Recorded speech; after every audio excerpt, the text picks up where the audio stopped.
fii ci biir réew mi danañ ko daal di mën a respecter li nga xamante ni mooy àq ak yelleefu ko doomu aadama gis doxalin bi nga xamante ni justice saa si la tembe mu ngi koy daal di doxee di wàccoo àq ak yelleefu doomu aadama di baral li nga xamante ni moom moo di àtteeb dossier gi waaye tamit di daw li nga xamante ni moom moo di nooteel di xeetu violence boo xamante ni dañ koy teg ci kaw doomu aadama suñu paree ne dossier ya du mun feeñ du mujj fenn formation bi une fois que ñu def ko suñu magistrature lan la ciy gagné. waaw xam nga liggéey moom boo gis bu ne rek dafay am nuñ ko tuddee dafay am amélioration continue. loolu la ñuy wax en qualité amélioration continue maanaam da ngay nekk di liggéey bu baax ba ñëpp xam ne li ngay liggéey baax na. mais des fois jamono day dox il faut ngay joyanti méngoog ak jamono outils yi ngay utiliser day dox il faut nga joyanti méngoog outils yooyu ce que je veux dire mooy tey bu njëkk. machine dactylographie lañ doon utiliser par exemple greffier da daan ñëw teg machine dactylo di tàppe ci machine dactylo donc bu jamono demee ba tolloog ordinateur il faut greffier boobu passer de machine dactylo à ordinateur c'est-à-dire c'est juste une manière imagée de dire que ni liggéey boo mënti jël c'est-à-dire dafay am évolution di méngoo di ànd ak jamono léegi ci magistrat yi également c'est-à-dire ku ne xam na ni justice actuellement beaucoup de questions dañ koy poser sur la justice te questions yu ci bari buñ koy poser sur la justice dafay concerner les magistrats et effectivement les procureurs ñoom aussi c'est des magistrats. C'est juste que dafa am les magistrats du parquet ak les magistrats du siège, n'est-ce pas? Donc question yi dafay poser wu lu bari parce que des fois aussi da ngay gis ay mën naa ko tuddee ay dérives. Parce que li fi amoon tey ñu ne 2000 jeunes ñi ngi ci kaso bi ay mandat de dépôt systématique loolu kenn defu ko ku dul ay magistrats, n'est-ce pas? Donc yooyu nag su fekkee dafa am c'est normal que de temps en temps nga taxaw nga ne attends il faut que ma xool ressources humaines bi ma am te ressources humaines justice kenn jiituwu ci nag ñooñu ñuy wax noonu mooy les magistrats. Ressources humaines bi ma am il faudrait que effectivement ñu xool naka la ñuy améliorer effectivement seeni capacité naka la ñuy defee formation ba ñu mën a lool surtout nag ñi nga xamante ne dañuy soog a ñëw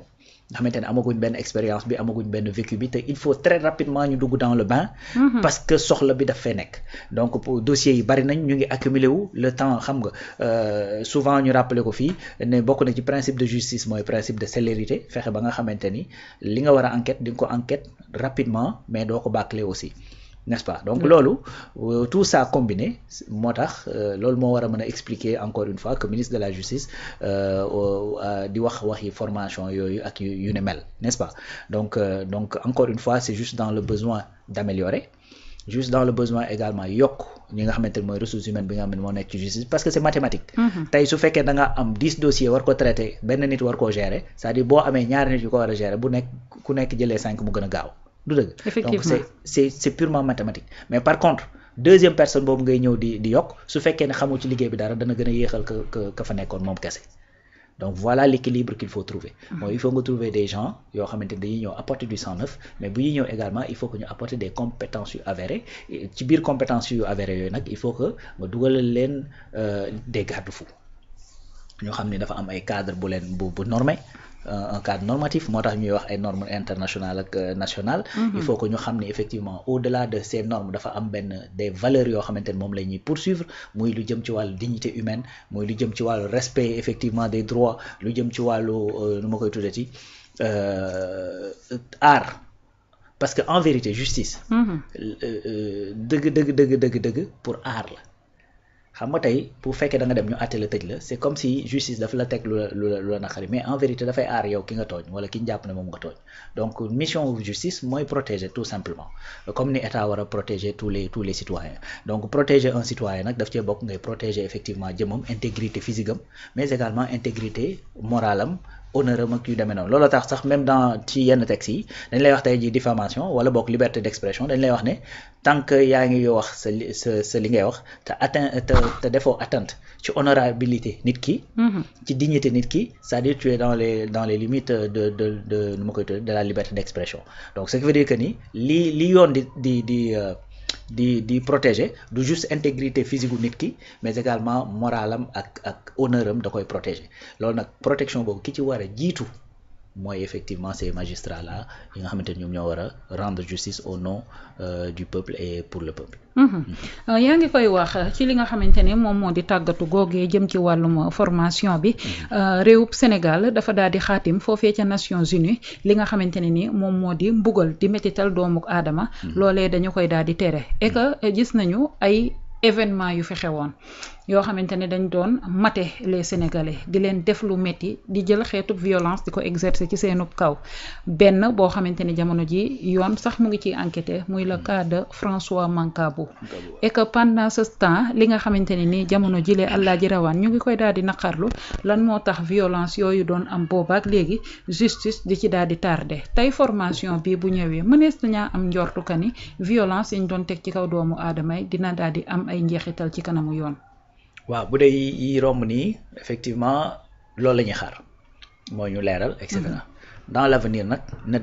dina continuer di tooñ nit dina continuer def doo xamante nag sa dul noonu ay bavure dana am et cetera parce que boo demal aux États-Unis nga xamante ni seen justice wax dëgg fa yàlla ku ne xam na ni justice bu sévère la ba pare indépendante et tout ça mais des fois nga gis policier bu def du n'importe quoi donc en France également da nga ko fay gis te ñooñu ci côté justice wax dëgg yàlla li ñu rawee xaw naa bari n'est-ce pas. Maintenant le problème xam nga ça se situe où mooy tey bi nga xamante ni nekk nañ ci période jaxasoo yi fi amoon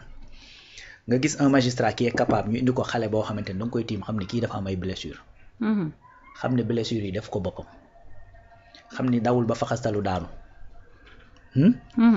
donc nga jël xale bi yóbbu mandat de dépôt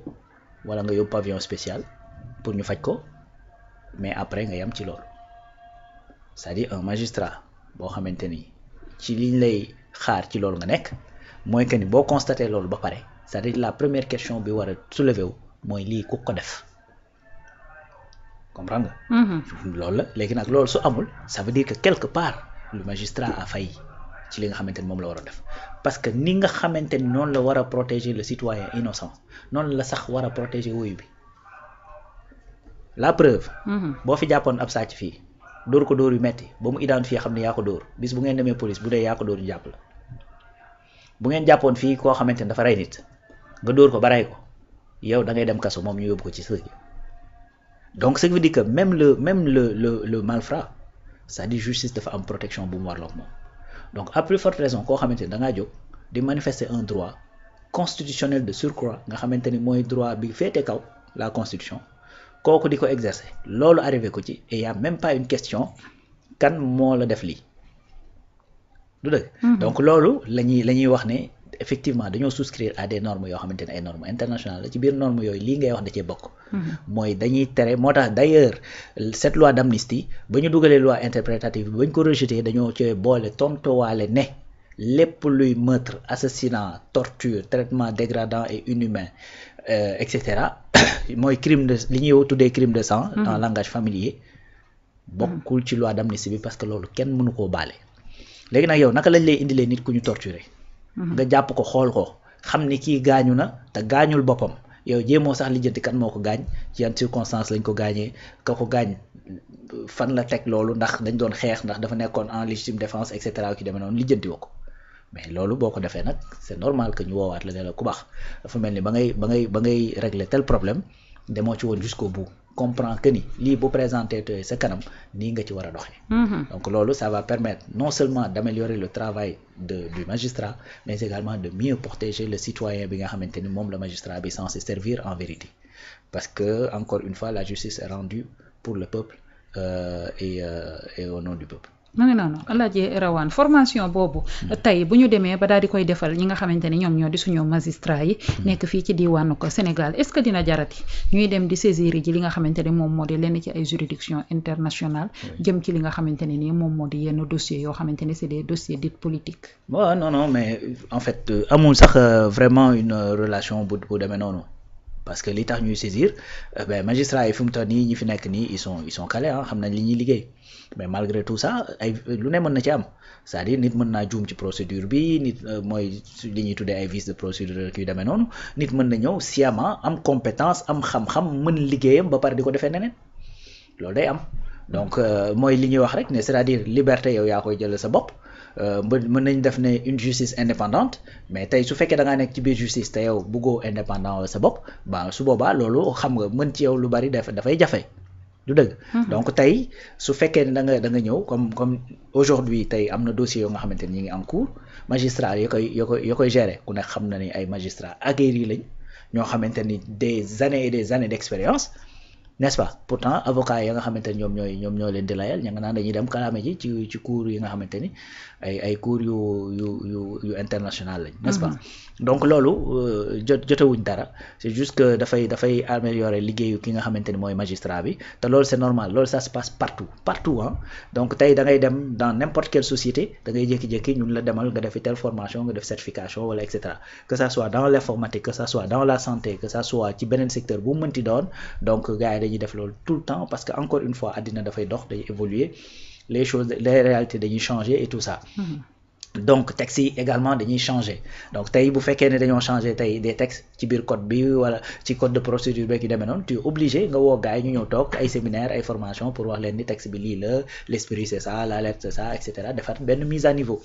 Donc loolu c'est la marche normale des choses c'est-à-dire tout le temps il faut ngay dem di def capacitation di xool li baaxul ci liggéey bi nga joyanti ko li nga xamante ni moom méngoog ak jamono nga jéem koo méngale ak jamono c'est tout.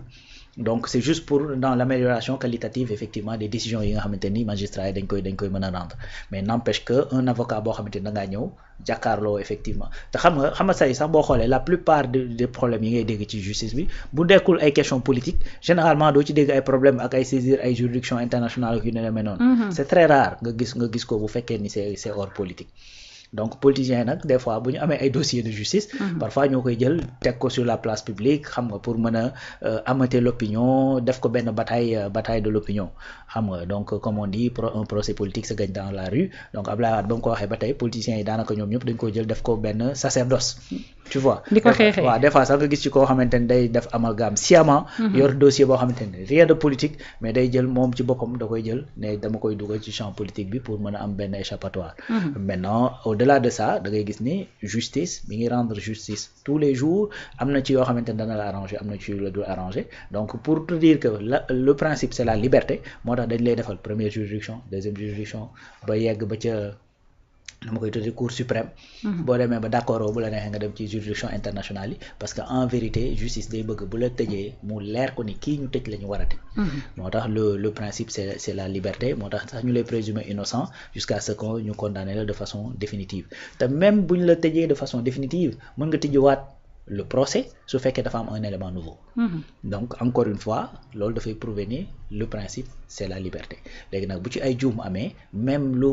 magistrat bi taxe même lu mu rendre justice ba mu leer ni nit ñi ne kii rendre na justice des fois avocat bi moom li muy poursuivre mooy sama client nañ ko bàyyi mu dem. naka lay défendre client na. Très bien donc après day dem ci yeneen i sphère ak yu ni mel.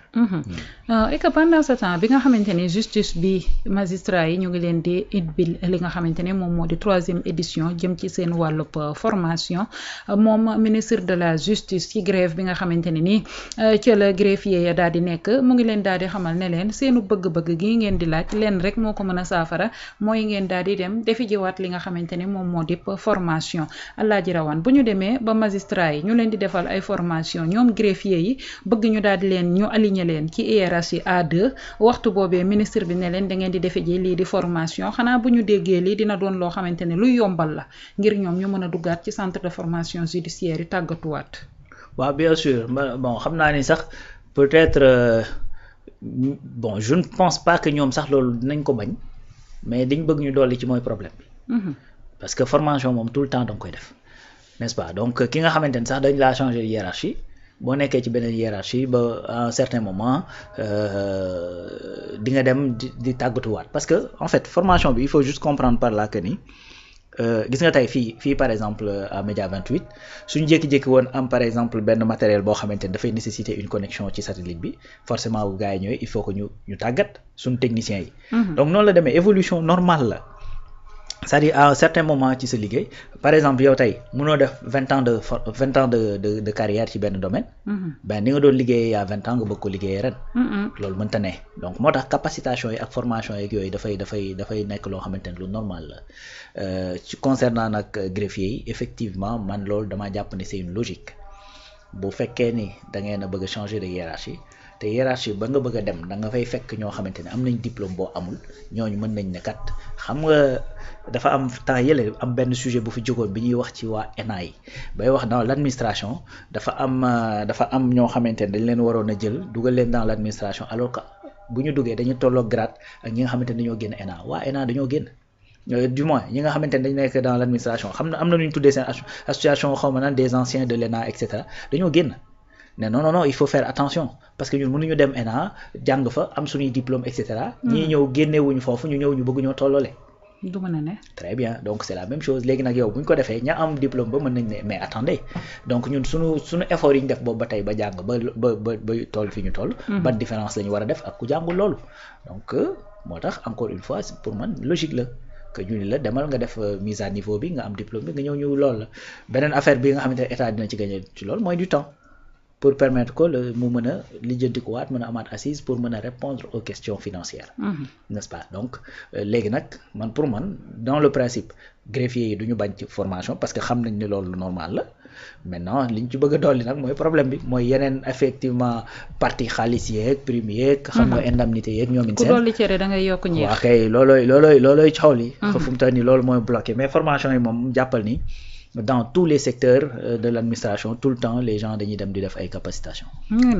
merci beaucoup Alaaji Rawane ñu daal di bàyyi lépp loo xamante ni dafa daal di jëm ci wàllu ko yoon ak yoonal daal di wax jamono jële moom le premier ministre Ousmane Sonko ñu ngi koy xaar nege ni ëllëg foofee nga xamante ni moom moo daal di nekk ca diwaanu ko Thiès ca Thiès kay googee benn dëkk ñaari gaar moom dana fa daal di amal tukkib nemmeeku moom le premier ministre Ousmane Sonko ci ab cérémonie de clôture la formation bi nga xamante ne ni 1000 jeunes ñu ngi ko doon def jëm ci